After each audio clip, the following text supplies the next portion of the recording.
To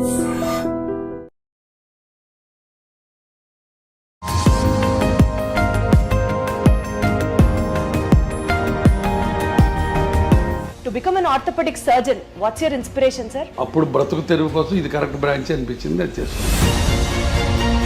రోజు మొత్తంలో సుమారుగా ఎన్ని సర్జరీస్ చేస్తారు సార్? 20-25 సర్జరీస్. బాడీ ఆర్గన్స్ బోన్స్ తో ఇంటరాక్ట్ అవుతాయి అన్న స్టేట్మెంట్ ని మీరు ఏకీభవిస్తారా? తప్పకుండా. ఎందుకంటే చివరి రోజుల్లో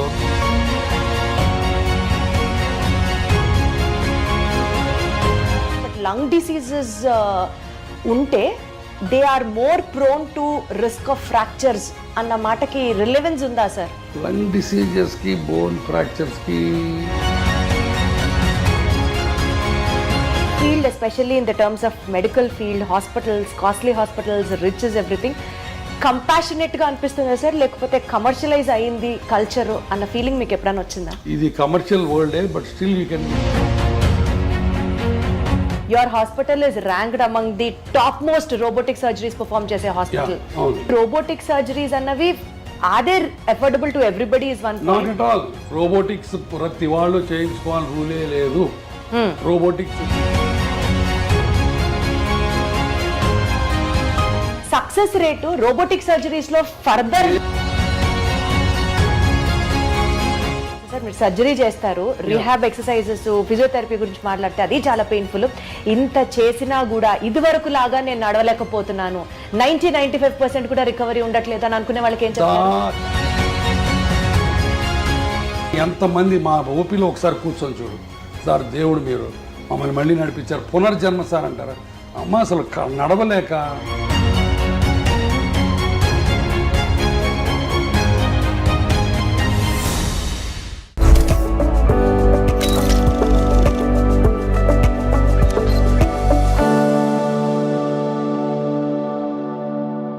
Barely operational needs engineer, BONE. Hello everybody, welcome back to this super doc, a super duper episode. I have with me bone అన్న వెంటనే మనందరికీ చాలా చాలా చాలా దగ్గర మనిషి మన డాక్టర్ గారు అనుకుంటూ మనం అందరం ముందుకు వెళ్ళే డాక్టర్ గురువారెడ్డి గారు ఉన్నారు మనతో. సార్ నమస్తే. నమస్తే అమ్మా. ఎలా ఉన్నారు సార్? బ్రహ్మాండంగా ఉన్నారు. Wonderful sir, super vibe. Sir the super doctor లో బేసికల్ గా మీ గురించి మాట్లాడడంతో పాటు ఇప్పటి వరకు మీరు చేసిన అన్ని అచీవ్మెంట్స్ షేర్ చేసుకుంటూ ఉంటే ఒక పాయింట్లో ఒక ఇన్స్పిరేషనల్ స్టోరీగా ఉంటుంది. దాంతోపాటు మీ పర్సనల్ ఇన్సైట్స్ కూడా ఇంకాస్త లోతుగా తెలుసుకునే ప్రయత్నం చేద్దాము అన్న ఒక కాన్సెప్ట్తోనే ఈ సూపర్ డాక్ సిరీస్ మీతో చేస్తున్నాం sir. To start with, to become an orthopaedic surgeon, what's your inspiration sir? కరెక్ట్గా చెప్పాలంటే ఇన్స్పిరేషన్ ఏం లేదు, డిస్పరేషన్. అంటే రోడ్డు మీద యాక్సిడెంట్స్ ఉంటాయి కాబట్టి ఇండియాలో ప్రాక్టీస్ కొదవలేదు ఎముకలు ఎరగడానికి అని ఆ ఉద్దేశంతో ఆర్థోపెడిక్స్ సెలెక్ట్ చేసుకున్నాను నేను. అంతేగాని ఆర్థోపెడిక్స్ ఇన్స్పిరేషన్ వచ్చి ఎవరినో చూసి ఎక్సైట్ అయిపోయి ఎప్పుడు చేయలేదు. అప్పుడు బ్రతుకు తెరువు కోసం ఇది కరెక్ట్ బ్రాంచ్ అనిపించింది, అది చేసుకున్నాను. సార్ ఒకవేళ డాక్టర్ అయ్యి ఉండకపోతే ఏం చేసి ఉంటారు sir? What else career would you choose? Collector కావాలని ఉండేది. Collector? Yeah, I want to become an IAS. But నాకు అన్ఫార్చునేట్గా ప్రాపర్ గైడెన్స్ లేక ఆ డైరెక్షన్లో వెళ్ళలేకపోయాను. లేకపోతే I wanted to be an IAS. రోజు మొత్తంలో సుమారుగా ఎన్ని సర్జరీస్ చేస్తారు సార్? 20-25 సర్జరీస్. సో అన్ని సర్జరీస్ చేసిన తర్వాత టైర్డ్ అయిన తర్వాత what would be your relaxing trend sir? అదే మ్యూజిక్ వినడం, బుక్ చదువుకోవడం, లేకపోతే ఎక్వేరియం ఫిష్ చూడటం. ఫిషెస్ చూస్తే you become happy again sir? Very relax. అదేం థియరీ ఉంది చెప్పండి? ఏం థియరీ ఉంది అంటే ఇన్ బిట్వీన్ ది సర్జరీస్ ఓపీడీలోకి వచ్చి ప్రతి ఓపీలో నాకు ఎక్వేరియం ఉంటుంది. ఏ హాస్పిటల్లో ఎక్కడ కన్సల్టింగ్ రూమ్ అన్నా ఒక ఎక్వేరియం ఉంటుంది. ఆ ఫిష్ అటు ఇటు పోతూ ఉంటే అటు వెనకాల చూస్తా కూర్చుంటాను నేను. That is the biggest relaxation for me. తర్వాత మ్యూజిక్, రీడింగ్ ఏ బుక్. అసలు మీరు ఏం తింటారు, ఏం తాగుతారు అని ఒక సిరీస్ చేయాలని ఉంది sir. How do you be so active and energetic always? I don't know to be frank. Positive thinking నా ఉద్దేశంలో. ఒక నెగిటివ్ థాట్ కూడా ఉండదు నాకు రోజు మొత్తంలో.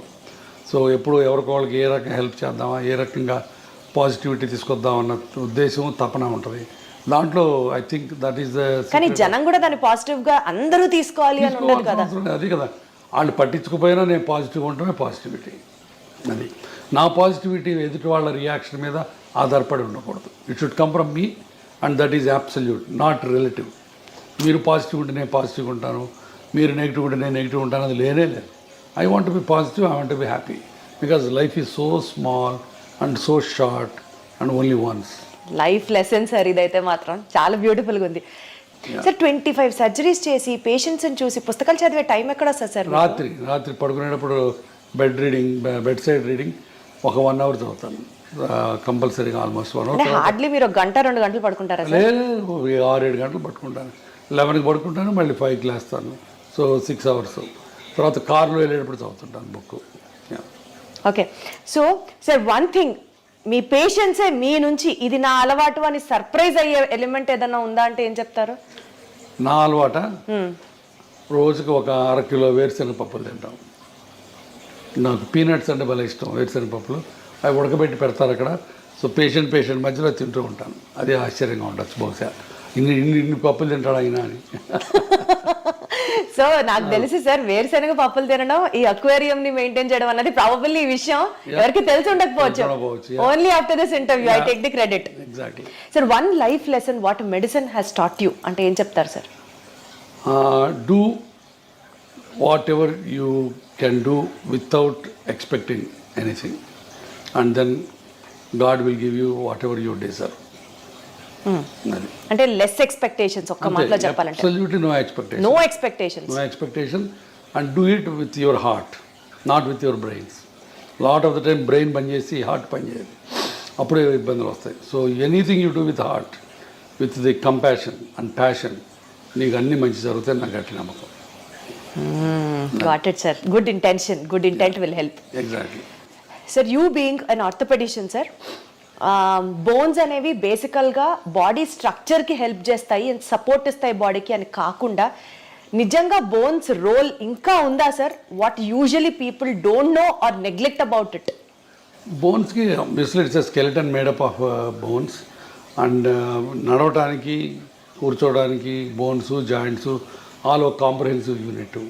ఆ బోన్స్ సరిగా లేకపోతే పెయిన్స్ వస్తాయి. ఒక పోస్ట్ మెనోపాజల్, ఇప్పుడు ఆడవాళ్ళకి పీరియడ్స్ అయిపోయిన తర్వాత బాడీ అంతా పెయిన్స్ వస్తాయి. అది because of the bone pain, because of the calcium ఉండదు, వైటమిన్ డి అబ్జార్ప్షన్ ఉండదు. కాబట్టి one of the most important problems of A old age is bones not being healthy. తర్వాత బోన్స్ నాట్ హెల్తీగా ఉండటం వల్ల పడిపోతుంటాం, ఫ్రాక్చర్లు అవుతుంటాయి. సో కాబట్టి బోన్స్ చాలా రకాలుగా బోన్స్ అండ్ జాయింట్స్ మనిషి మనుగడకి లాస్ట్ చర్మాంకంలో సుఖంగా జీవించడానికి ముఖ్యంగా కావాల్సింది bones and joints. Body organs bones తో ఇంటరాక్ట్ అవుతాయి అన్న స్టేట్మెంట్ ని మీరు ఏకీభవిస్తారా? తప్పకుండా. ఎందుకంటే చివరి రోజుల్లో the balance of the body is very important. అది కోర్ మజిల్స్ అవన్నీ కూడా మన మజిల్స్, బోన్స్ స్ట్రాంగ్గా ఉంటే మీరు పడకుండా ఉంటారు, లేకపోతే కింద పడిపోయి ఫ్రాక్చర్ అవుతుంటాయి. I mean to ask you sir, digestive system ప్రాపర్గా ఫంక్షన్ అయితే బోన్స్ హెల్దీగా వర్క్ చేస్తాయి. అంతే కదా, మరి డౌట్ ఏముంది దాంట్లో. ఇప్పుడు మాల్ అబ్జార్ప్షన్ సిండ్రోమ్స్ ఉంటాయి. మాల్ అబ్జార్ప్షన్ సిండ్రోమ్స్లో గట్లోంచి సరైన వైటమిన్స్, సరైన ఎలిమెంట్స్ అబ్జార్బ్ అవ్వవు. వాటిల్లో బోన్స్ ఆస్టియోపోరోటిక్గా ఉంటాయి. కాబట్టి డైజెస్టివ్ సిస్టమ్ బాగుంటే బోన్స్ బాగుంటాయి. కిడ్నీస్కి బోన్స్కి లింక్ ఏంటి సార్? కిడ్నీస్ బోన్స్ లింక్స్ అంటే బికాజ్ అగైన్ థైరాయిడ్, పారాథైరాయిడ్, తర్వాత కాల్షియము, పారాథర్మోను, ఆ బ్యాలెన్స్లో ఒక్కోసారి కాల్షియము బోన్లో ఉండకుండా బ్లడ్లోకి వెళ్తుంది. సో ఒక్కొక్కసారి కిడ్నీ స్టోన్స్ అని ఫామ్ అవుతాయి. సో ఇదంతా మల్టిపుల్ హోమియోస్టాసిస్, అంటే కాల్షియం మెటబాలిజం సరిగ్గా లేకపోవటం వల్ల, తర్వాత పారాథర్మోన్స్ ఎక్కువ ఉండటం వల్ల, తక్కువ ఉండటం వల్ల ఆ టైప్లో బోన్స్ ఉండాల్సిన ఆస్టియోపోరోసిస్ ఎక్కువైపోయి బోన్స్ ప్రాబ్లమ్స్ వస్తాయి. సో కాల్షియం ఆస్టియోడిస్ట్రోఫీ ఉంది ఒక ప్రాబ్లం, కిడ్నీలో ఒక కాళ్ళ బోన్స్లో ప్రాబ్లమ్స్ వస్తాయి. బేసికల్గా ఈ calcium metabolism, vitamin D supplements ఏదైతే చెప్తూ ఉంటున్నారో బోన్ హెల్త్కి చాలా ఇంపార్టెంట్ అని, ఏ ఏజ్ నుంచి ఎవ్రీ టైమ్ ఈ సప్లిమెంట్స్ తీసుకుంటూ ఉండాలంటారు sir calcium and vitamin D? Age of 16 to 60 easy to remember. 16 ఏళ్ళ నుంచి 60 ఏళ్ళ దాకా ప్రతి ఉమెన్ సప్లిమెంటల్ కాల్షియం తీసుకోవాలి. Vitamin D sir? Vitamin D depends on again, but of course vitamin D ఇప్పుడు ఇండియాలో 80% ఆఫ్ పీపుల్కి deficient, what ever the reasons.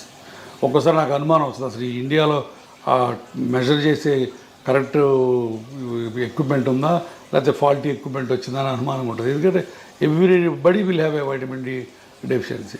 So vitamin D రెగ్యులర్గా తీసుకోవడం కంటే కూడా పీరియడ్ ప్రకారం తీసుకోవాలి, on the prescription of the either endocrinologist or an orthopedic surgeon. Sir, I don't know if it is right or wrong, but lung diseases ఉంటే they are more prone to risk of fractures అన్న మాటకి relevance ఉందా sir? Lung డిసీజెస్కి bone ఫ్రాక్చర్స్కి నాకు తెలిసి connection ఏం కనపట్లేదు on the face of it. Direct connection అయితే ఏం లేదు లంగ్ డిసీజ్ వాటికి. సార్ న్యూరలాజికల్ కండిషన్ స్ట్రెస్ ఎక్కువ ఉన్నప్పుడు does it have an impact on the bone density or the bone strength? న్యూరలాజికల్గా కూడా డైరెక్ట్గా ఉండదు బోన్స్ మీద, బట్ ఒక్కొక్కసారి కొన్ని ప్రాబ్లమ్స్లో పార్కిన్సోనిజము అట్లాంటివి అట్లంటే where you are not walking too much, you are sitting in a sedentary style, then the bones will lose calcium and osteoporosis వస్తుంది. అచ్చా, so there is an indirect link అనే చెప్పొచ్చు. సో బాడీలో ఇన్ఫ్లమేషన్ ఉన్నప్పుడు sir, ఇప్పుడు non inflammatory diet తినండి అని అందరినీ ప్రమోట్ చేస్తున్నారు భయంకరంగా. Does really inflammation in the body effect the bone health? Not much. Inflammation అనేది ఒక మజిల్స్కి జాయింట్స్కి ఉన్న సంబంధించింది. బోన్ ఇన్ఫ్లమేషన్ అనేది జనరల్గా బోన్ ఇన్ఫ్లమేటెడ్గా ఉండదు, బట్ బోన్స్లో ఒక్కొక్కసారి దేర్ కెన్ బి డిఫరెంట్ పెరియాస్టిటిస్ అని, ఆస్టియంకెన్ను పెరియాస్టియం అని ఒక లేయర్ ఉంటుంది, దానికి బోన్కి మధ్య ఉన్న స్వెల్లింగ్స్ ఒక్కోసారి ఎక్కువ అవ్వచ్చు. అట్లాంటి వాటిని పెరియాస్టిటిస్ అంటే బాగా షిన్ పెయిన్స్ ఉంటాయి, అట్లాంటివి రావచ్చు. అది కూడా calcium, vitamin D, metabolism disturbance వల్ల రావచ్చు. సో అంటే ఆ న్యూరలాజికల్ ఇంపాక్ట్ ఉన్నట్టా లేనట్టా sir? How do we conclude it? డైరెక్ట్గా న్యూరలాజికల్కి బోన్స్కి కనెక్షన్ ఉండదు. అంటే స్ట్రెస్ ఉంటే బోన్ పెయిన్ ఎక్కువ అవుతుంది, స్ట్రెస్ ఉంటే అన్ని బాడీలో అన్ని పెయిన్స్ ఎక్కువ అవుతాయి. అర్థమైందా? మస్క్యులర్ పెయిన్ ఎక్కువ అవుతుంది, తలనొప్పి వస్తుంది, మైగ్రేన్స్ వస్తాయి, నెక్ పెయిన్ వస్తుంది. అందుకని డైరెక్ట్గా బోన్ మీద, బోన్ మెటబాలిజం మీద డైరెక్ట్ రిలేషన్స్ ఏమి లేవు. బట్ ఇండైరెక్ట్గా ఇప్పుడు న్యూరలాజికల్ ప్రాబ్లం వచ్చింది, స్ట్రోక్ వచ్చింది, patient is SIT confine to the bed, అప్పుడు బోన్స్లోంచి ఆస్టియోపోరోసిస్ స్టార్ట్ అవుతుంది. Got it sir. సార్ మీరు కొన్ని లక్షల మంది పేషెంట్స్ని చూసుంటారు over your experience. Basic points patients overlook అయిపోయేది లైఫ్ స్టైల్లో, డెస్పైట్ ఆఫ్ మీరు చాలా వీడియోస్ కూడా చేశారు, సిట్టింగ్ పోస్టర్ దగ్గర నుంచి you have to walk this way, you have to SIT this way అని చాలా చెప్తూనే ఉంటారు. Despite of all your me guidance కాకుండా కూడా పేషెంట్స్ వాళ్ళ లైఫ్ స్టైల్లో ఓవర్లుక్ చేసే పాయింట్స్ ఏంటి సార్? Main posture. మనం ఇందాక కూడా పోస్చరు, మరి నేను చెప్పినట్టు ఇలా స్ట్రైట్గా కూర్చోరు, ఎప్పుడు అందరూ ఇలా వంగి కూర్చుంటారు, వంగి నడుస్తారు. సో పోస్చర్ ఒకటి మెయిన్, బాగా అందరూ నెగ్లెక్ట్ చేసేది posture. Number 2, lack of exercises. అసలు ఎక్సర్సైజులు, చిన్న ఎక్సర్సైజెస్ కూడా చేయకుండా సెడెంటరీ లైఫ్ స్టైల్లో కూర్చుంటారు, అది number 2. Number 3, abuse of the joints. ఇప్పుడు కింద కూర్చోడి ఇండియన్ టాయిలెట్ లేకపోతే కింద బాచపట్టు వేసి కూర్చుంటే మోకాళ్ళ మీద లోటు పడుతుంది, అది మంచిది కాదు. సో అది తెలియదు చాలామందికి. అట్లానే నడుముకి ముందుకు వంకి కూర్చుంటే నడుము మీద పాడైపోద్ది, అట్లానే మెడ ముందుకు వెళ్తే మెడ పాడైపోద్ది. సో ఇవన్నీ కూడా తెలియక చాలామంది they keep on repeating the mistakes in the daily activities. Sir 10,000 steps నడిస్తే you will be healthy all over అన్నది జనరల్గా చెప్పిన మాట. బట్ హై ఇంటెన్సిటీ ఎక్సర్సైజెస్ చేస్తే మోకాళ్ళు అరిగిపోతాయి, 10,000 అడుగులేస్తే మోకాళ్ళు అరిగిపోతాయి, ఎక్కువ వెయిట్స్ ఎత్తితే స్ట్రెంథనింగ్ ఎక్సర్సైజెస్ చేస్తే మోకాళ్ళు అరిగిపోతాయి. వీటిలో ఏది కరెక్ట్ సార్? చెయ్యాలని కొందరు, చేయకూడదని కొందరు, కరెక్ట్ చెప్పండి సార్. మోకాళ్ళు అరగడానికి మెయిన్ కారణం number 1 age, number 2 weight, number 3 high impact activities, 3. Number 4 accidents. సరే యాక్సిడెంట్ గురించి మనం మాట్లాడుకోవట్లేదు, ఆ ఏజ్ అది తప్పనిసరి. మనం ఏజ్ అవుతుంటే బోన్స్ జాయింట్స్ అరుగుతూ ఉంటాయి. Number 2 weight is the directly proportional or directly damaging to the bone joint health. So అది మన చేతిలో ఉంది. సో కాబట్టి మీరు ఎంత బరువు తగ్గితే మోకాళ్ళకి అంత మంచి పని చేసినట్టు. Number 3 point is abuse of the joints. Abuse అంటే ఫర్ ఎగ్జాంపుల్ మీరు ఇండియన్ టాయిలెట్లో కూర్చున్నారనుకోండి, లేకపోతే నెలకు ఒకసారి తిరుపతి కొండ ఎక్కి దిగారనుకోండి, రోజుకి 200 సార్లు మెట్లు ఎక్కి దిగారనుకోండి, మీ మోకాళ్ళ మీద 4 రెట్లు బరువు పోతుంది. అది బయోమెకానికల్లీ ప్రూవెన్. సో దాంతో మీరు మోకాళ్ళని తొందరగా అరగొట్టుకుంటారు. చాలామంది మా తాతలు మెట్లు ఎక్కేవాళ్ళు, మా తాతలు కింద కూర్చునేవాళ్ళు, వాళ్ళకి లేని ప్రాబ్లం నాకెందుకు వస్తుంది అని చెప్పి నమ్మరు. బట్ తాతలు వేరు, మనం వేరు, వాళ్ళ దేహదారుఢ్యం వేరు, వాళ్ళ బాడీ కాంపోజిషన్ వేరు, వాళ్ళ లైఫ్ స్టైల్ వేరు, వాళ్ళ ఫుడ్ డైటరీ హ్యాబిట్స్ వేరు, మనవి వేరు. మనం డెఫినెట్గా ఇండియన్ టాయిలెట్లో కూర్చున్న, మెట్లెక్కి దిగిన 4 రెట్ల బరువు మోకాళ్ళ నుంచి పోద్ది. That is a proven biomechanical thing. So కాబట్టి అది చేయకూడదు. సో అది చాలా చాలా జాగ్రత్తగా చాలా అంటే మెట్లు ఎక్కి దిగకుండా ఎవరికి అసలు ఇంపాసిబుల్ కాబట్టి వీలున్నంత వరకు పాసిబుల్ అంటే వీలున్నంత వరకు. సో అది ఎక్కి దిగాలని రూల్ ఏం లేదు. చాలామందికి ఎక్కి దిగితే మంచిది, హెల్త్ మంచిది అంటారు. సో కొంతమంది అసలు లిఫ్ట్ ప్రిఫర్ చేయరు. My doctor adviser me to use only lifts, నేను I don't use the lifts అని చాలామంది అంటారు. That is the wrong concept. ఎందుకంటే ఇప్పుడు కార్డియాలజిస్ట్కి మాకు ఇప్పుడు తగదాలు. కార్డియాలజిస్ట్ ఏమో నడవమంటాడు, మెట్లు ఎక్కమంటాడు, లిఫ్ట్ ఎక్కద్దు అంటాడు. నేనేమో లిఫ్ట్ వాడద్దు, మెట్లు వాడద్దు, లిఫ్ట్ వాడమంటాను. కారణం ఏంటంటే మెట్లకి దిగితే గుండెకి మంచిది, లంగ్స్కి మంచిది, బట్ మోకాళ్ళకి బ్యాడ్ అయిపోద్ది. సో అన్ని బాడీలో అన్ని ఆర్గన్స్కి కాపాడి స్టిల్ ఎక్సర్సైజ్ ఇచ్చేది రెండు, బ్రిస్క్ వాకింగ్ అండ్ సైక్లింగ్ ఒకటి. ఈ రెండు మీకు బాగా ఉపయోగపడతాయి. సో అది చేసుకుంటే చాలు. ఇప్పుడు ప్రతిరోజు మెట్లెక్కి దిగాలని రూల్ లేనే లేదు.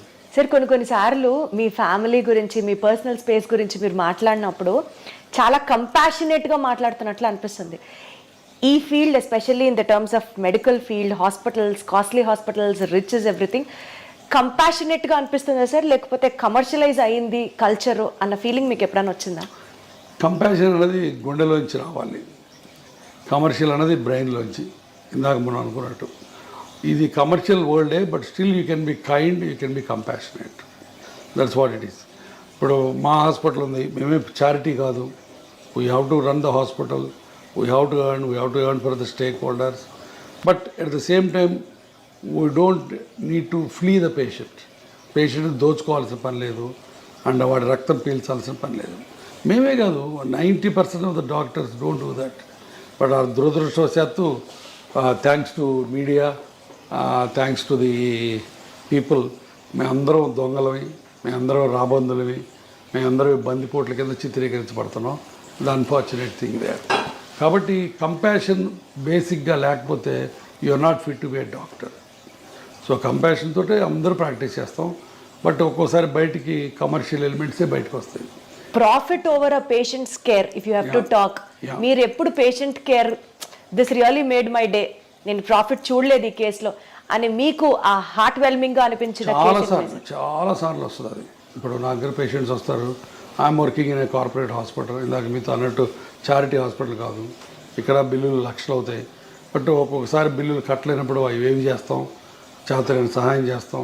ఇప్పుడు నేను ట్రస్ట్ పెట్టాను, ఆ ట్రస్ట్లో హెల్ప్ చేస్తాం. సో చాలా రకాల హెల్ప్ చేస్తాం. ఆ హెల్ప్ చేసిన ప్రతిసారి హ్యాపీనెస్ ఉంటుంది, దాంట్లో డౌటే లేదు. One incident if you have to tell sir, it really made your day అని అంటే ఏం చెప్తారు? చాలా ఉన్నాయి. లాస్ట్ వీక్ ఇట్ సెల్ఫ్ ఒక కలీగ్ ఆర్థోపెడిక్ సర్జను, బట్ చాలా రోజుల నుంచి ఆయన ప్రాక్టీస్ చేయట్లేదు, బెడ్ మీద కదలట్లేదు, ఆయన పడి ఫ్రాక్చర్ అయ్యి వచ్చాడు. సో హిప్ రిప్లేస్మెంట్ చేసాం. అయిన తర్వాత కూడా ఆయన 10 రోజులు హాస్పిటల్లో ఉన్నాడు, బట్ నడవలేదు, ఈ రిఫ్యూజ్ టు వాక్.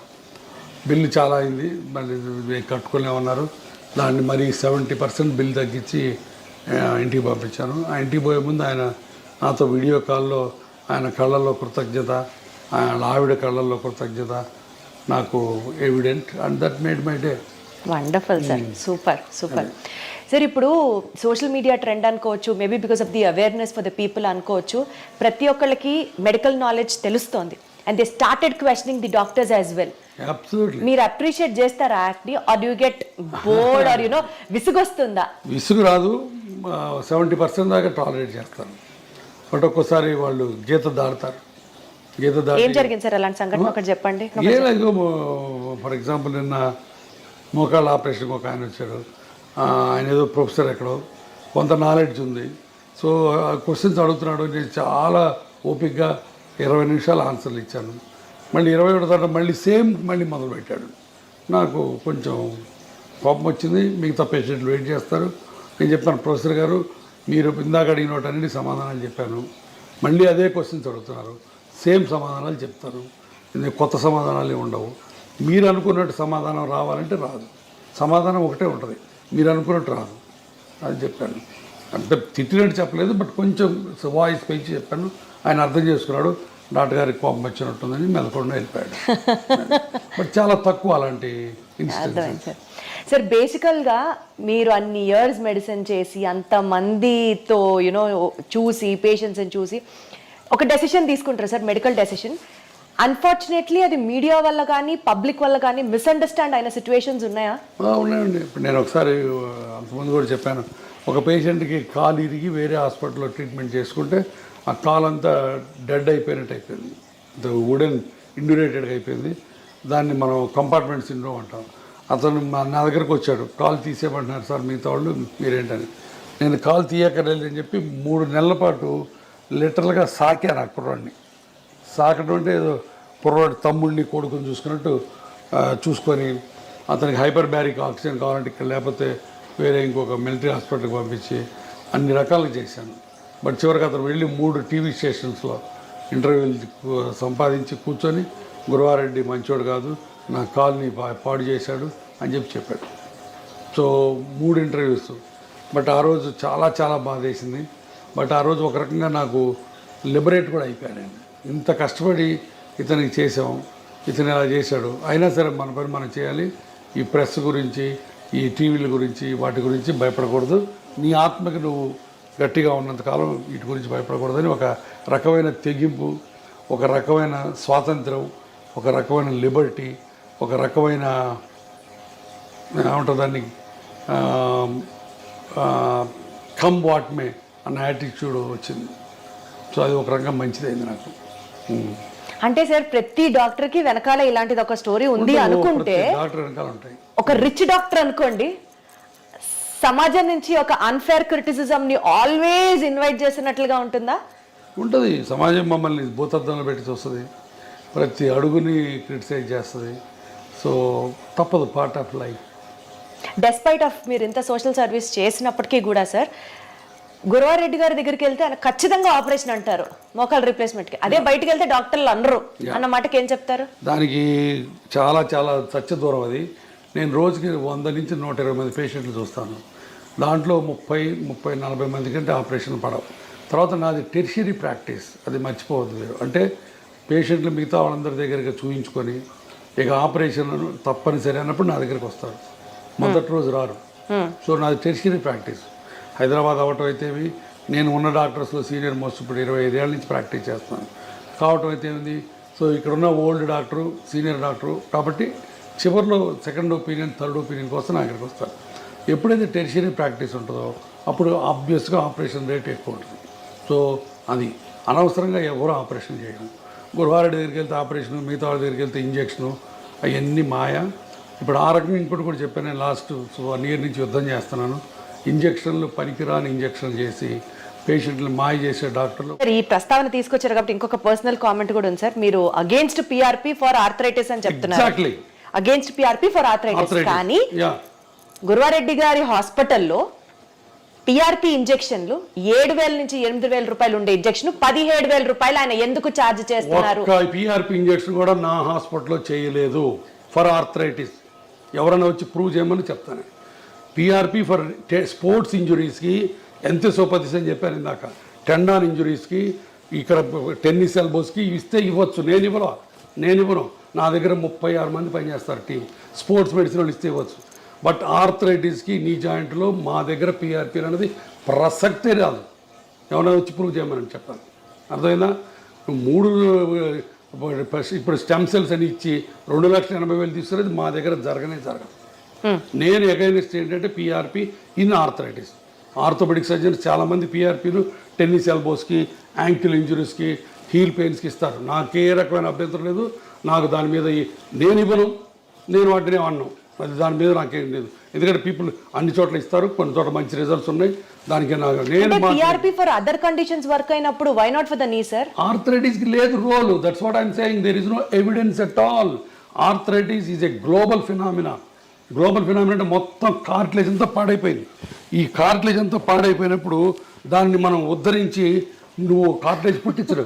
అంటే అయిపోయిన కార్టిలేజ్ తిరిగి మళ్ళీ ఫామ్ అవ్వదా సార్? ఇంత మటుకు గ్లోబల్గా కార్టిలేజ్ రీజనరేట్ అన్నది లేదు. కార్టిలేజ్ సెల్స్ స్పోర్ట్స్ ఇంజురీస్లో చిన్న లేజన్స్ ఉంటే దాంట్లో కాండ్రోసైట్స్ అని, ఓట్స్ అని డిఫరెంట్ ప్రొసీజర్స్ ఉన్నాయి. అవన్నీ ఉపయోగపడతాయి అక్కడ వరకు. అక్కడ కూడా ఫైబ్రస్ టిష్యూ ఫామ్ అయ్యి కొంతవరకు కార్టిలేజ్ సెల్స్ వస్తాయి. బట్ కార్టిలేజ్ రీజనరేట్ అయ్యి ఆర్థరైటిస్, మోకాళ్ళ నొప్పుల ఆర్థరైటిస్, బాగుపడి మళ్ళీ బ్రహ్మాండంగా నార్మల్ కార్ట్లేజ్ వచ్చింది అల్ట్రాసౌండ్లో చూపిస్తాడు ఈయన ఈ డాక్టర్ గారు బౌన్సర్ డాక్టర్ గారు అల్ట్రాసౌండ్ తీసేదిగో నీకు మళ్ళీ కార్ట్లేజ్ గ్రో అయిందని చెప్పి కార్టిగ్రామ్ అని ఒకటి చూపిస్తాడు. ఇవన్నీ మాయ, భయంకరమైన మాయ. కానీ ఆయన చేసేది మాయే, కానీ చాలా మంది ఆర్థోపెడిషియన్స్ కూడా ఈ కార్ట్లేజ్ గ్రో అవుతుంది అని మందులు ఇస్తున్నారు కదా. కార్ట్లేజ్ గ్రోత్ కి స్పోర్ట్స్ ఇంజరీస్ లో గ్రోత్ అయ్యే టెక్నిక్స్ వేరు, వాటిని వీటిని మిక్స్ చేయొద్దు. కార్ట్లేజ్ గ్రో అవడానికి చిన్న చిన్న వాటికి బోల్డ్ అని ప్రొసీజర్స్ ఉన్నాయి, ఆర్థ్రోస్కోపిక్గా చేస్తారు. అవన్నీ స్పెషల్ ఇండికేషన్స్ ఉన్నాయి, స్పెషల్ ప్రొసీజర్స్ ఉన్నాయి, స్పెషల్ ట్రైనింగ్ ఉంది. నువ్వు ఎనస్థీషియా వాడి వచ్చి నువ్వు నీ జాయింట్ హీరో నేనని చెప్పి ఎక్కడ ఉందో అక్కడ ఇంజెక్షన్ చేస్తే పోద్దని, ఇక్కడి నుంచి ఎక్కడ తీస్తే నీ రీప్లేస్మెంట్ అని, ఇంత ల్యాక్ ఆఫ్ నాలెడ్జ్ ఉన్న డాక్టర్ దగ్గరికి వేల మంది వెళ్ళి బాధపడుతుంటే ఏం చేయాలి? మాయ చేస్తాడు. ఆ మాయ కోసం యుద్ధం చేస్తున్నాం మేము. ఇది ఇవాళ తాగదు యుద్ధం, ఇది ఇంకా ఇంకా చాలా దూరం వెళ్తుంది యుద్ధం. సరే, మీరే అంత బిజీ ప్రాక్టీషనర్ అయ్యండి, అంత బిజీ డాక్టర్ అయ్యండి, ఇంకా ఈ సొసైటీకి సంబంధించిన ఇలాంటి ఇష్యూస్ నా బాధ అదేనమ్మా. ఇప్పుడు నాకు వెస్టర్న్ ఇంట్రెస్ట్ ఏమీ లేదు. నేను నాకున్న ప్రాక్టీస్ నాకుంది, నేను ఇన్స్టిట్యూట్ పెట్టుకున్నాను. బట్ నాకు పేషెంట్ గురించి బాధ, నేనే కాదు నాలాంటి బాధపడే వాళ్ళు చాలామంది ఉన్నారు. మేము అందరం కలిసి ఇప్పుడు దానికి అగైనెస్ట్ ఫైట్ చేస్తున్నాం. సార్, బేసికలీ మీ ఫ్యామిలీ ఏమంటారు సార్? అవన్నీ మనకి ఎందుకు అవసరమా? మనం ఎంత సంపాదించాం, ఎంత సెటిల్ అయ్యాం, పిల్లలు బాగున్నారు, వాళ్ళు ఏమన్నారు? ఇది నా ప్రొఫెషను, ఇది నా ప్రిన్సిపల్స్, ఇది నా ప్యాషను, ఇది నా కమిట్మెంట్ టు ది పేషెంట్స్. ఎవరేమైనా అనుకోండి, నాకు నమ్మకం ఉంది అంతే. అద్భుతం sir, commitment to the patients అన్నారు చూడండి సార్. అంతేనమ్మా, మీరు అన్నట్టు నాకేమీ రాదు దీంట్లో వచ్చి, ఇంకా 4 రాళ్ళు పడతాయి. But I'm ready. మీరు అన్నట్టు ఎంత బిజీ అయినా సరే నేను దీన్ని పెట్టుకొని నేను ఎన్ని గంటలు దీని మీద కూర్చుంటున్నాను నేను. ఎందుకంటే ఐ వాంట్ టు ఈ దోపిడీ కార్యక్రమం ఆగిపోవాలి. తర్వాత ఇంకోటి, ఇది పెయిన్ క్లినిక్స్ మీద కాదు, అది కూడా చెప్తున్నా. పెయిన్ క్లినిక్స్, పెయిన్ స్పెషలిస్టు కొన్ని 100 ఏళ్ల నుంచి ఉన్నారు, మంచి మంచి పనులు చేస్తున్నారు. వాళ్ళందరూ ఇప్పుడు spine, cancer pain, chronic pains మీద మేమందరం వాళ్ళకి రిఫర్ చేస్తాం పేషెంట్ని, పెయిన్ క్లినిక్ వాళ్ళకి. అబ్సల్యూట్లీ సార్, నాకు అర్థమవుతుంది సార్. పెయిన్ అన్నారు కాబట్టి కొంచెం పిఆర్పి నుంచి పక్కకి వెళ్తే, ఫిజియోథెరపీ చేసుకోవడం వల్ల early stages maybe around 18 years or 20 years నుంచి ఫిజియోథెరపీ ఎక్సర్సైజ్ స్టార్ట్ చేస్తే బోన్ జాయింట్స్ హెల్దీగా ఉంటాయి, బోన్ జాయింట్ ప్రాబ్లమ్స్ ని మనం నివారించవచ్చు అన్న మాట తప్పు. స్లో చేయొచ్చు, ఎక్స్టెండ్ చేయొచ్చు. ఉన్న వాటి అన్నిటిలో ఫిజియోథెరపీ మజిల్స్, బోన్స్ని హెల్దీగా ఉంచుకోవటం తప్ప ఇంకా వేరే ఏమీ లేదు. నేను 2 పాయింట్లు చెప్తాను, గుర్తుపెట్టుకోండి, హైలైట్ చేయండి. ఇది మోకాళ్ళు మొదటి నుంచి ఫస్ట్ స్టేజ్ నుంచి ఆపరేషన్ అక్కర్లేదు, లాస్ట్ స్టేజ్లో ఆపరేషన్ అవసరం.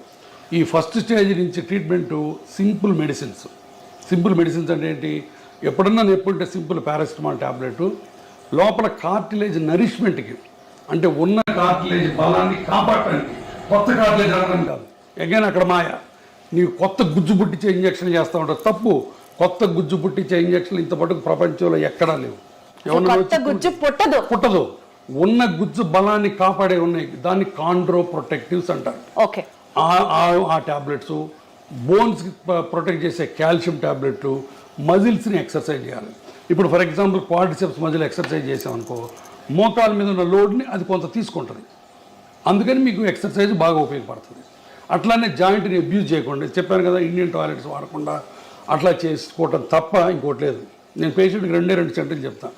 అమ్మ, నేను ఇచ్చిన మందులు, ఎక్సర్సైజులు పని చేసిన నాళ్ళు ఆపరేషన్ అక్కర్లేదు. ఈ మందులు, ఎక్సర్సైజులు పని చేయకపోతే ఆపరేషన్ తప్ప ఇంకొకటి లేదు. మీరు చేయించుకుంటారు లేదు అనవసరం, బట్ డాక్టర్గా నీ ధర్మం ఏంటి? చెప్పాలి. నీ రీజన్ చెప్పాలి. నువ్వు హిపోక్రటిస్ ఓత్ తీసుకున్నావమ్మా సార్. అద్భుతం సార్, అద్భుతం. గురించి ఈ రోజుల్లో ఎవరు మాట్లాడుతున్నారు సార్? లక్షలు సంపాదించి ఎట్లా నిద్రపోతావు? నువ్వు పేషెంట్ల రక్తం తాగుతున్నావు, నువ్వు అంతమించి ఇంకేం లేదు నీకు. సో ఈ హిప్ ఇంప్లాంట్స్ అండ్ నీ ఇంప్లాంట్స్ గురించి సార్, రేటుకి తగ్గట్టుగా ఆపరేషన్ చర్య ఉంటుందా సార్? ఇప్పుడు దాంట్లో రకరకాలు ఉంటాయి. ఇప్పుడు ఇదిగో, ఇది ceramic, stainless steel, cobalt chromes ఉంటాయి. సో ఇట్లా ఇటుపక్క క్రాస్ లింక్డ్ పాలిఎథిలీన్ ఉంటుంది. హిప్ జాయింట్లో కనీసం 10 వెరైటీస్ ఉంటాయి.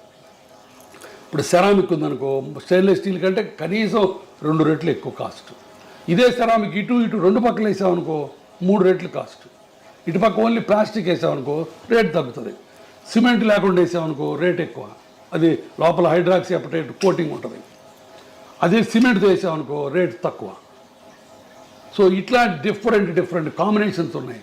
అందుకని రేట్స్ వేరీ అవుతాయి తప్ప పెరుగుతాయి. ఇప్పుడు చీరల్లో పట్టు చీరలు ఉంటాయి, సిల్క్ చీరలు ఉంటాయి, ధర్మవరం చీరలు ఉంటాయి, చీరల్లో హ్యాండ్ ఎంబ్రాయిడరీ ఉంటుంది, ఒక్కొక్క చీర ఒక్కొక్క కాస్ట్. అవునా కదా? జరీ ఉంటుంది, జరీ ఉంటే కాస్ట్ ఎక్కువ. ఇది అంతే.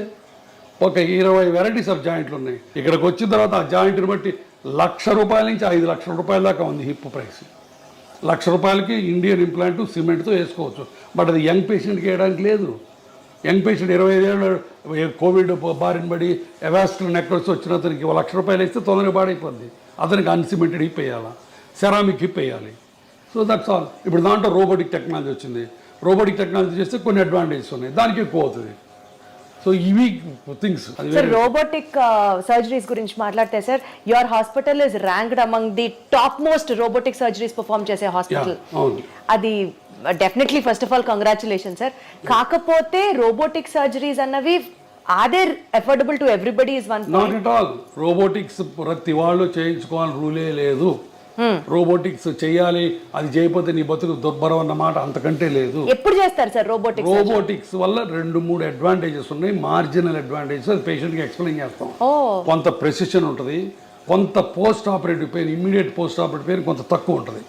ఓన్లీ ఫస్ట్ 2-3 డేస్, తర్వాత మళ్ళీ సేమ్ ఉంటుంది. ఆ ఫస్ట్ 2 డేస్ ఎందుకు ఉంటుంది అంటే సాఫ్ట్ టిష్యూ డిసెక్షన్ తక్కువ ఉంటుంది. తర్వాత ఇప్పుడు అలైన్మెంట్స్ అని డిఫరెంట్ అలైన్మెంట్స్ వచ్చినాయి మోకాళ్ళ ఆపరేషన్లో. ఆ డిఫరెంట్ అలైన్మెంట్ చేయాలంటే రోబోటిక్స్ ద్వారా చేయొచ్చు. ఇవన్నీ కూడా వెరీ సైంటిఫిక్. కానీ రోబోటిక్తోనే చేయాలని రూల్ లేదు. నేను 100 మందికి చేస్తే ఒక 50 మంది రోబోట్ చేయించుకుంటారు, 50 మంది రోబోట్ చేయించుకోరు. బట్ ప్రతి పేషెంట్కి ముందే చెప్తాం రోబోటిక్ వల్ల ఈ ఉపయోగాలు ఉన్నాయి, బట్ ఈ ఉపయోగాల గురించి మీరు డబ్బులు వేస్ట్ చేసుకోవాల్సిన పని లేదని కూడా చెప్తాం. కానీ సార్ ప్రెసిషన్ యాక్యురేట్ గా ఉంటుంది, చాలా మినిమల్ ఇన్వేషన్ ఉంటుంది. వీటి గురించి ఇట్లా మాట్లాడితే సక్సెస్ రేటు రోబోటిక్ సర్జరీస్ లో ఫర్దర్ ఏమీ లేదు, రెండిటికి ఒకటే. రోబోటిక్ సర్జరీ వల్ల సక్సెస్ రేట్ ఎక్కువ అవుతుందని ఎవ్వరు చెప్పకూడదు. చెబితే అది అబద్ధం. నేను చెప్పను, నేను ఇంతవరకు ఏ పేషెంట్కి చెప్పలా.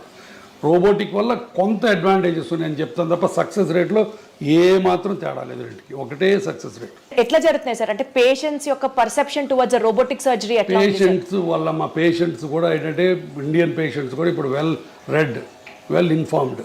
వాళ్ళందరూ వాళ్ళే వచ్చి అడుగుతారు. తర్వాత చాలామంది పేషెంట్లకి వాళ్ళ పిల్లలు అమెరికాలో ఉంటారు. అక్కడ అమెరికాలో ఇది standard of care robotic surgery అన్నది. వాళ్ళు అక్కడి నుంచి చెప్పి మీరు రోబోటిక్ చేయించుకోవడం చెప్తారు తల్లిదండ్రులకి. వాళ్ళు మమ్మల్ని వచ్చి అడుగుతారు. సో మేము ఆఫర్ చేస్తాం. That's all. అంటే పేషెంట్ సౌలభ్యం కోసం అది కూడా ఇనిషియల్ గా తప్పించి పేషెంట్ని మాయ చేసి పేషెంట్ని అబద్ధాలు చెప్పి రోబోటిక్స్ చేసే ప్రసక్తి లేదు. నెంబర్ 1. నెంబర్ 2, రోబోటిక్స్ చేసి నువ్వు అద్భుతంగా ఉంటావు, ఇంకో 20 ఏళ్ళు ఎక్స్ట్రా ఉంటావు అన్నది అంతకంటే లేదు. రోబోటిక్స్కి ఎక్స్ట్రా సక్సెస్ రేట్ అన్నది అంతకంటే లేదు. నేను క్లియర్గా చెప్తున్నాను 3 విషయాలు. ఏది ఇన్ని 10,000 రోబోటిక్ ఆపరేషన్లు చేసిన తర్వాత కూడా. బట్ రోబోటిక్స్ అనేది ఒక extra technology which will help you in getting a proper outcomes. అది పాయింట్ అక్కడ. అదైనా డిఫికల్ట్ ఆపరేషన్స్ ఉంటాయి. ఒకసారి బాగా అరిగిపోయి మొత్తం దొడ్డికాళ్ళు వస్తారు. స్టేజ్ 4 బాగా అడ్వాన్స్డ్. అట్లాంటి వాటిల్లో రోబోట్ మనకి ఎంతవరకు బోన్ కట్ చేయొచ్చు, ఎంతవరకు సాఫ్ట్ టిష్యూ డిసెక్ట్ చేయాలని కొన్ని మనకి ఇస్తుంది. అట్లాంటి హిప్ రిప్లేస్మెంట్స్లో డిస్ప్లాస్టిక్ హిప్స్ అని ఉంటాయి. అంటే చిన్నప్పటి నుంచి పాడైపోయిన హిప్స్. ఆ హిప్స్లో రోబోట్ ముందే మనకి ఎక్కడ మంచి బోన్ ఉంది, ఈ కప్ ఎక్కడ పెట్టచ్చు అని ముందే మనకి గైడెన్స్ ఇస్తుంది. అట్లాంటి అడ్వాంటేజెస్ ఉన్నాయి. అంతేగాని రోబోటిక్తోనే చేయాలన్నది లేనే లేదు. మళ్ళీ చెప్తున్నాను. అబ్సల్యూట్లీ సార్, నాకు అర్థమైంది సార్. To just divert our interview on a lighter note and conclude it sir, just I wanted to ask you, ఒక జాయింట్ హెల్త్కి సంబంధించినటువంటి ఒక మీ కోరిక, జనాలు ఈ మిత్తుని నమ్మడం ఆపండ్రా బాబు అని అంటే ఏం చెప్తారు సార్? ఇందాక చెప్పింది మళ్ళీ చెప్తా. నేను అలిసిపోను, ఎన్ని గంటలైనా చెప్తాను. ఇదే నా పేషెంట్లకి నేను చెప్పే, చేతులు జోడించి చెప్పేది ఏంటంటే, మీకు మోకాళ్ళ నొప్పులు ఉంటే సింపుల్ మందులు ఎక్సర్సైజులతో గడపండి. భయంకరమైన నొప్పులు వచ్చి నడవలేని పరిస్థితి వస్తే భయపడకుండా ఆపరేషన్ చేయించుకోండి. మీరు భయపడ్డా, ఆర్థికంగా సౌలభ్యం లేకపోయినా ఒక రామాయణము మహాభారతం చదువుకోండి సార్. ఒక్క సూపర్ ఫుడ్ తింటే బోన్స్ అద్భుతంగా ఉంటాయంటే ఏంటి సార్ అది? ఏ లేదు, నాకైనా అబద్ధం. సూపర్ ఫుడ్ ఏమి లేదు, సూపర్ డాక్టర్ లేదు. ఏం తినమంటారు సార్? ఏం తినమంటారు సార్ బోన్స్ హెల్తీగా ఉండాలంటే? Head calcium, healthy milk products చాలు, సింపుల్ మిల్క్ ప్రోడక్ట్స్ తింటే చాలు. And regular exercise, and impact exercise అంటే వాకింగ్ అట్లాంటివి చేసి దుంపకూరలు తింటే జాయింట్ పెయిన్స్ ఎక్కువ అవుతాయి, ట్రూ ఆర్ ఫాల్స్? నాకు తెలియదు నాకు తెలిసి నేను చదువుకున్న దాంట్లో ఫుడ్కి మోకాళ్ళ కార్టిలేజ్కి డైరెక్ట్ రిలేషన్ లేదు, ఇండైరెక్ట్గా ఉంది. ఫుడ్ తిని లావు ఎక్కితే లావు వల్ల మోకాళ్ళు పాడవుతాయి తప్ప డైరెక్ట్గా వంకాయ తింటే కార్టిలేజ్ పోద్ది, కూర ఈ చామదుంప తింటే కార్టిలేజ్ వస్తుంది, ఈ అల్ట్రాసౌండ్ చేస్తే నొప్పి తగ్గుద్ది, ఇవన్నీ లేవు నాకు తెలుసు. సార్ మీరు ఎక్సర్సైజ్ చేయమని పేషెంట్స్కి చెప్తూ ఉంటారు కదా, ఫన్నీయెస్ట్ ఎక్సర్సైజ్ మీ దాకా వచ్చి ఒక పేషెంట్ చెప్పింది ఏమైనా ఉందా సార్? మీకు అసలు కోపం మామూలుగా రాదు ఆ ఎక్సర్సైజ్, ఆ ఎక్స్క్యూజ్ వింటే ఏం చెప్తారు సార్? అడగను అంటే నా దగ్గరకు వచ్చే పేషెంట్లు ఒక్కోసారి నేను ఏం చెప్పినా దానికి కౌంటర్ చెప్తారు. అమ్మ నువ్వు ఎక్సర్సైజ్ చేయండి లేదండి నా బాడీ ఒప్పుకోదు అంటారు, మందులు వేసుకోమంటే నాకు అలసరండి అంటారు, కింద కూర్చోద్దామంటే నేను కింద కూర్చొని మనం చేస్తానంటారు. ప్రతిదానికి అడగకుండా చెప్తా, నేనేం చేయలేను, ఇంకా నేను చేతులైతే అమ్మ నమస్తే అని చెప్తా అంటే. Surgery is more painful or skipping that rehab cycle is more painful, sir? Yeah, good question. Again, చాలామంది అగైన్ మా డాక్టర్లోనే మళ్ళీ కొంతమంది దొంగ డాక్టర్లు ఆపరేషన్ చేసి అసలు నొప్పి ఉండదు, ఫిజియోథెరపీ ఎత్తేద్దాం, ఫిజియోథెరపీ లేకుండా చేసుకోవచ్చు, జీరో ఫిజియోథెరపీ అని కొంతమంది మొదలెట్టారు. అది కూడా తప్పే. ఆపరేషన్ చేసిన తర్వాత నొప్పి అన్నది దేవుడిచ్చిన సహజమైన రియాక్షన్. కాకపోతే ఇప్పుడు మోడర్న్గా పెయిన్ రెడ్యూసింగ్ టెక్నిక్స్ చాలా వచ్చినాయి. ర్యాపిడ్ రికవరీ ప్రోటోకాల్ అని, మల్టీ మోడల్ ఎనర్జీసీ అని చెప్పి, తర్వాత కంటిన్యూస్ ఎపిడ్యూరల్ పెయిన్ రిలీఫ్ అని, అట్లా చాలా మందులు వచ్చినాయి, చాలా టెక్నిక్స్ వచ్చినాయి ఇమ్మీడియట్ రీహాబిలిటేషన్ వల్ల. వీటి వల్ల కొంత నొప్పి తగ్గుతుంది. తర్వాత నొప్పి అనేదమ్మా మల్టీ ఫ్యాక్టోరియల్, అంటే చాలా ఫ్యాక్టర్స్తో సంబంధించింది. కొంతమంది పేషెంట్లు వెరీ సెన్సిటివ్గా ఉంటారు, అవును సార్. కొంతమంది పేషెంట్లు బిందాస్గా ఉంటారు, అది పేషెంట్ ఫ్యాక్టర్. తర్వాత కొంతమందికి బాగా బాగా అరిగిపోయింది అనుకో, ఎక్కువ డిసెక్ట్ చేయాల్సి వస్తుంది, అప్పుడు ఎక్కువ ఇన్ఫ్లమేటరీ సైటోకైన్స్ రిలీజ్ అవుతాయి, వాళ్ళకి ఎక్కువ నొప్పి ఉంటుంది. సో కాబట్టి పెయిన్ లేకుండా ఏ పేషెంట్ ఉండడు. కొంతమంది అదృష్టవంతులు అసలు పెయిన్ ఉండదు వాళ్ళకి, అంటే వాళ్ళ అదృష్టం అంటారు కదా సార్, పెయిన్ సైకోసోమాటిక్ అంటారు కదా. సైకోసోమాటిక్ కాబట్టి నొప్పి అన్నది మల్టీ ఫ్యాక్టరీలు, దానికి చేస్తాం. బట్ రీహాబిలిటేషన్ కూడా పేషెంట్ రిలాక్స్ అయ్యి ఫిజియోథెరపిస్ట్ చేసినట్టు చేస్తే అంత నొప్పే ఉండదు. సరే ఫిజియోథెరపీ చేసేటప్పుడు ఆ నొప్పి తగ్గడానికి ఏమి ఉండదా? ఉన్నాయమ్మా, చాలా ఉన్నాయి. క్రయోథెరపీ అని ఐస్ ప్యాక్స్ పెడతాము. తర్వాత ఇప్పుడు నేను 100 మంది పేషెంట్లు చేస్తే చాలా మంది ఏమనుకుంటారు తెలుసా సార్, మీరు సర్జరీ చేస్తారు, రీహాబ్ ఎక్సర్సైజెస్ ఫిజియోథెరపీ గురించి మాట్లాడితే అది చాలా పెయిన్ఫుల్, ఇంత చేసినా కూడా ఇదివరకు లాగా నేను నడవలేకపోతున్నాను, 90-95% కూడా రికవరీ ఉండట్లేదు అని అనుకునే వాళ్ళకి ఏం చెప్తారు? చాలా చాలా సత్య దూరం ఇది కూడా. మేము చేసే ఆపరేషన్స్లో 1 ఇయర్ తర్వాత, 1 ఇయర్ పడుతుంది కొంతమందికి, 1 ఇయర్ తర్వాత the satisfaction rate in knee replacement properly done and properly explain to the patient psychic కాకుండా పేషెంట్ మామూలు పేషెంట్ అయితే 90% సక్సెస్ రేట్. ఏది పర్సెప్షన్లో 1 ఇయర్లో 90% people will be very happy, very happy. Back to their normalcy you can say.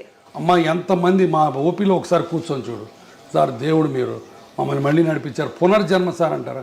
అమ్మ అసలు నడవలేక wheel చైర్లోనే motion urine పోయే వాళ్ళని నడిపిస్తే ఎంత పునర్జన్మలకి. అన్నిటికీ బాత్రూమ్ పోవడానికి కూతురు మీద, అల్లుడి మీద, కొడుకు మీద, కోడల మీద ఆధారపడే వాళ్ళకి వాళ్ళ కాళ్ళ మీద వాళ్ళు నిలబెట్టి నడిపిస్తే ఎంత ఆనందం. అవన్నీ వచ్చి చూడండి. 20 ఇయర్స్, నేను ఇప్పుడు 25 ఇయర్స్ ఇంటూ ప్రాక్టీస్. నేను ఎప్పుడు వచ్చాను? 1999లో వచ్చా హైదరాబాద్. ఇప్పుడు 25 ఏళ్ళు, బహుశా మోర్ దాన్ 70,000-80,000 పేషెంట్లుగా ఆపరేట్ చేశాను నేను. 25 ఏళ్ళ కింద చేసిన పేషెంట్లు ఇంకా తిరుగుతున్నారు హ్యాపీగా. So that is the beauty of the knee replacement surgery. అది నేను క్యాన్వాస్ చేయక్కర్లా, all over the world millions of people get benefit. ఇప్పుడు నీ రీప్లేస్మెంట్ సర్జరీలోనే latest advancement which really excites you so much ఏమైనా ఉందా sir? Robotic technology, that is the only latest advance. ఇప్పుడు దీంట్లో బోల్డ్ అనే కొత్త మెటీరియల్స్ వస్తున్నాయి. ఇప్పుడు ఈ కోబాల్ట్, క్రోమ్, టైటానియం కాకుండా ఇంకా కొత్త మెటీరియల్, పీక్ మెటీరియల్ అని కొన్ని వెరీ లైట్ మెటీరియల్స్ వస్తున్నాయి. అంటే మేబీ ఒక foreign body inside the body ఉన్నట్లుగా కూడా తెలియదు అన్న, అలాంటివి కూడా ఉండకుండా వస్తాయి. ఇప్పుడు హిప్ రీప్లేస్మెంట్, నీ రీప్లేస్మెంట్, ఈ రెండు ప్రపంచ మానవాళికి దేవుడిచ్చిన 2 సూపర్ గిఫ్ట్స్. అరగటం ఆయన ఇచ్చిందే శాపం, బట్ దానికి ఆన్సర్లు కూడా ఆయనే ఇచ్చాడు. ఫర్గాటన్ జాయింట్ సిట్ని అంత century operation of the century decade అంటారు దీన్ని. అలాంటి ఆపరేషన్లు ఈ 2 కొన్ని వేల లక్షల కోట్ల మంది ఇది చేసుకుంటున్నారు. సార్ ఫైనల్ అన్న కంక్లూజన్ నోట్ సార్, ఏం చెప్తారు సార్ ఆడియన్స్కి ఫ్రమ్ యువర్ ఎండ్? లైఫ్ చాలా సింపుల్, కాంప్లికేట్ చేసుకోవద్దు. మీరు పేషెంట్లుగా ఎంతో కన్ఫ్యూజన్లో బతుకుతున్నారు నాకు తెలుసు. ఎందుకంటే ఒక పక్కనేమో నాలాంటాడు ఆపరేషన్ అంటాడు, ఇంకొక ఆయన వచ్చి పిఆర్పి అంటాడు. ఈ మధ్యలో ఎక్కడ నిజం ఉందో మీకు తెలియదు, సతమతం అవుతున్నారు. దయచేసి ఎవిడెన్స్ లేకుండా మాయ మాటలు నమ్మి దొంగ ట్రీట్మెంట్లు చేయించుకోవద్దు. 4 రోజులు ఆగండి, నా మీద కూడా 4 అడగండి, గురువారెడ్డి ఎట్టాంటో అడగండి, అప్పుడే రండి. ఆపరేషన్ గురించి భయపడద్దు, భయం కొద్దీ ఆపరేషన్ వెనక్కి వెళ్ళద్దు ప్లీజ్. మీకు ఆర్థికంగా స్తోమత లేకపోతే మీరు ఇబ్బంది పడుతుంటే నేను ఒక ట్రస్ట్ పెట్టాను, దాంట్లో బీదవాళ్ళకి కనిపించిన అమ్మకు ఒక మోకాలని ఒక శ్లోకంతో చేయడానికి చేస్తున్నాం బోల్డని. మీరు మోకాళ్ళు ఆపరేషన్ చేయించుకోవడానికి ఆర్థిక స్తోమత లేకపోతే మా ట్రస్ట్ దగ్గరికి రండి, నాకు చేతన సహాయం నేను చేసి పెడతాను.